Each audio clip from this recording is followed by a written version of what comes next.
Assalamualaikum warahmatullahi wabarakatuh. Kali ini saya akan membuat tutorial bagaimana cara membuat angket, survei maupun soal online dengan menggunakan Microsoft Form. Langkah pertama, Bapak Ibu buka browsernya, masuk ke laman office.com.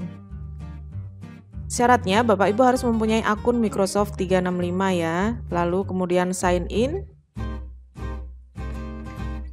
Setelah masukkan username, Bapak Ibu klik password.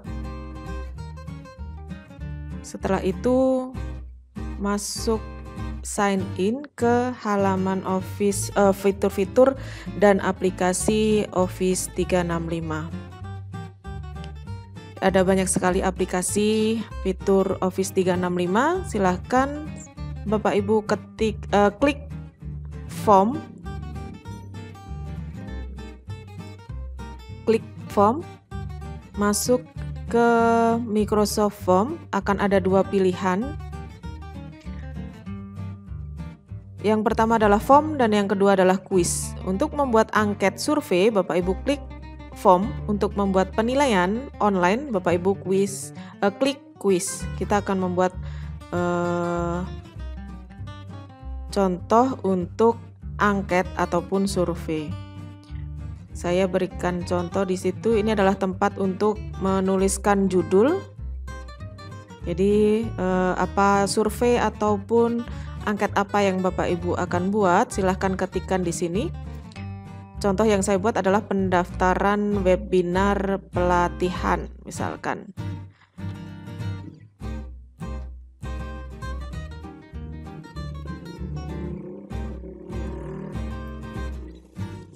Saya mencoba membuat pendaftaran webinar pelatihan ya. Setelah itu skripsinya silahkan Bapak Ibu bisa diisi, bisa dikosongi, terserah kreasi dari Bapak Ibu sendiri mau isi apa.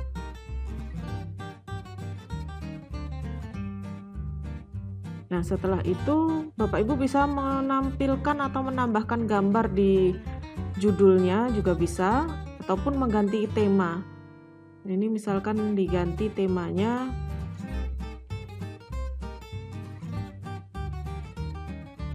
langsung akan berubah. Ini ketika Bapak Ibu mau menambahkan foto juga bisa, atau menambahkan logo. Tinggal klik di upload, akan langsung melakukan pencarian di folder-folder penyimpanan PC Bapak Ibu. Silahkan pilih gambar, kemudian save,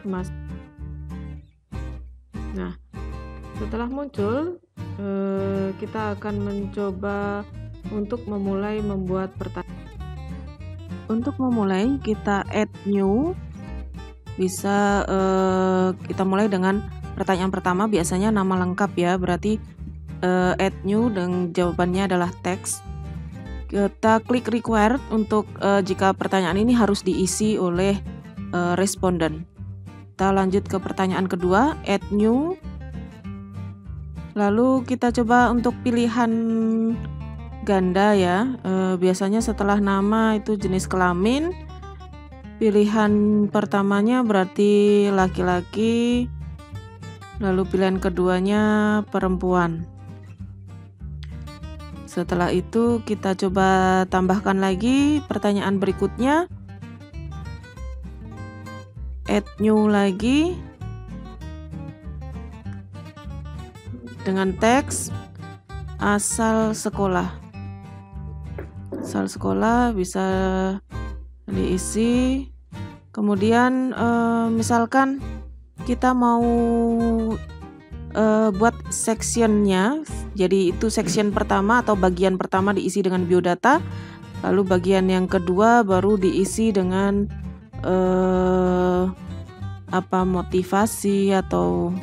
motivasi atau mungkin keterangan-keterangan yang lain selain biodata.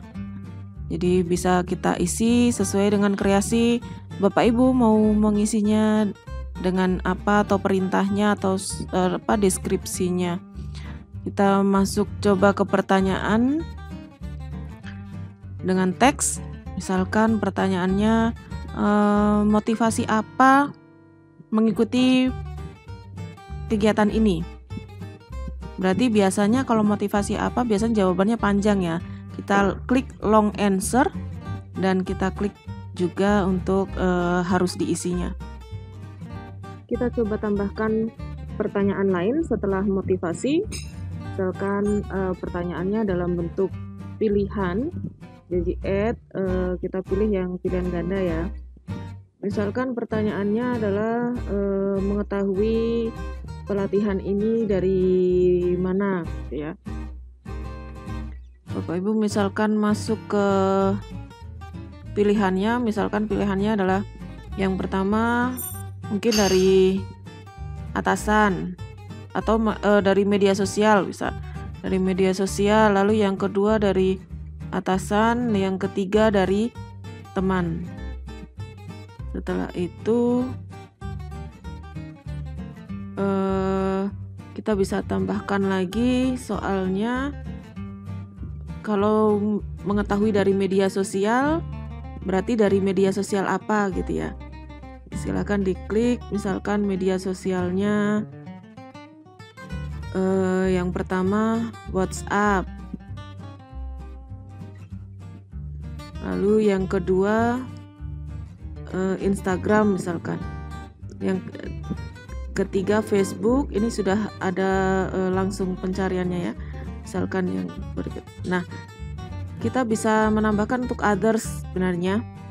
Nah, setelah itu saya coba buat satu lagi pertanyaan yang ini bisa dibuat dalam bentuk multiple. Jadi kalau bentuknya persegi bisa dipilih lebih dari satu ya. Kita coba add. Kita akan coba yang rating.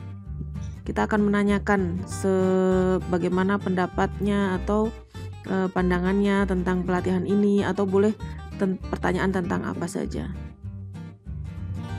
Oke, nanti responden bisa mengisi mau diisi bintang berapa gitu. Bisa dalam bentuk angka dan bisa dalam bentuk gambar bintang. Oke. Nah, tadi ketika pertanyaan yang menanyakan mengetahui pelatihan ini dari mana, kita bisa loncat sebenarnya. Itu namanya pakai add branching. Jadi kalau tadi memilih media sosial apa, berarti langsung masuk ke media sosialnya. Nanti kalau yang tidak memilih, berarti langsung ke pertanyaan yang terakhir. Nah, itu gunanya add branching. Jadi sama saja seperti kita melompat soal gitu ya. Ya, contohnya ini. Jika memilih media sosial, berarti langsung arahkan ke soal media sosial. Tetapi jika memilih atasan, arahkan ke pertanyaan yang terakhir atau pertanyaan berikutnya, seperti itu. Nah, ini adalah contoh pembuatan angket dan surveinya. Nah, sudah selesai ya. Oke.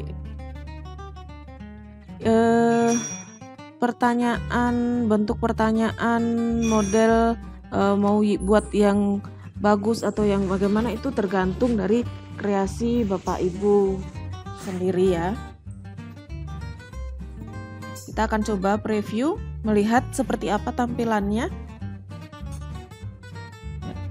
Klik di preview ya. Jadi ini adalah tampilan dalam bentuk atau bisa dilihat di komputer atau di PC. Jadi akan ada dua bagian, yaitu bagian pertama, section pertama berisi biodata, section kedua baru berisi tentang keterangannya. Kita coba isi ya. Dicoba isi, hasilnya nanti seperti apa. Kemudian next, motivasinya diisi. Nah, ketika kita memilih media sosial, ini akan langsung ke pertanyaan media sosial. Tapi ketika klik atasan atau teman, itu langsung ke pertanyaan yang terakhir. Tuh. Kemudian submit. Nah, ini adalah terakhir ya, thanks your response was submit. Ini bisa diganti nanti di setting atau di pengaturannya. Nah, tadi karena kita coba sudah mengisi, berarti nanti akan muncul di respon. Jadi ketika responden sudah isi, akan langsung muncul di respon.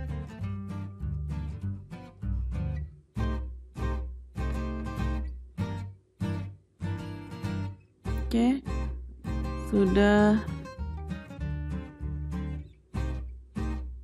selesai, atau mungkin kita bisa mencoba untuk menambahkan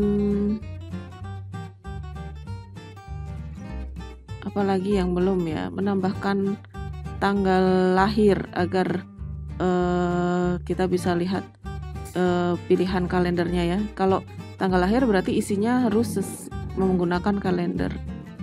Jadi ini contoh penggunaan contoh tampilan ketika nanti angket kita dibuka dengan menggunakan smartphone atau Android atau gawai. Nah, ini adalah men-setting. Jadi kita bisa mengirim link ini kepada siapapun, ataupun bisa mengubah dengan hanya orang-orang dalam organisasi saja yang bisa mengisi angket ini. Kalau kita mau semua yang tidak punya akun pun bisa mengisi angket ini, berarti kita klik for everyone ya. Lalu kita juga bisa men-setting untuk tadi tampilan terakhirnya, terima kasih, itu bisa diisi dengan kata-kata kita sendiri. Misalnya saya tulis di situ terima kasih. Nah, kalau sudah, kita akan bagaimana cara kita membagikan angket dan formulir ini. Caranya adalah klik share yang di atas. Nah, baru kita kopikan link itu. Kita juga bisa menggunakan sebagai embed juga, klik embed. Tapi kita akan mencobanya dengan memasukkan dengan menggunakan link ya. Tinggal di copy linknya. Seperti biasa, link itu bentuknya panjang, jadi Bapak Ibu bisa mempersingkatnya. Cara yang paling mudah itu dengan menggunakan gg.gg. Masuk di browser, ketikkan saja gg.gg, lalu salin link yang kita sudah copy tadi ke dalam URL shortenernya. Kemudian kita buat customize linknya sesuai dengan kemauan kita agar lebih gampang mudah diingat begitu. Setelah ketikkan sesuai dengan keinginan kita, kemudian langsung klik shorten URL. Secara langsung linknya akan menjadi lebih singkat. Demikianlah tutorial dari saya. Terima kasih. Assalamualaikum warahmatullahi wabarakatuh. Semoga bermanfaat. Salam sehat, salam hebat. Tetap semangat menuju tidur cerdas 2025.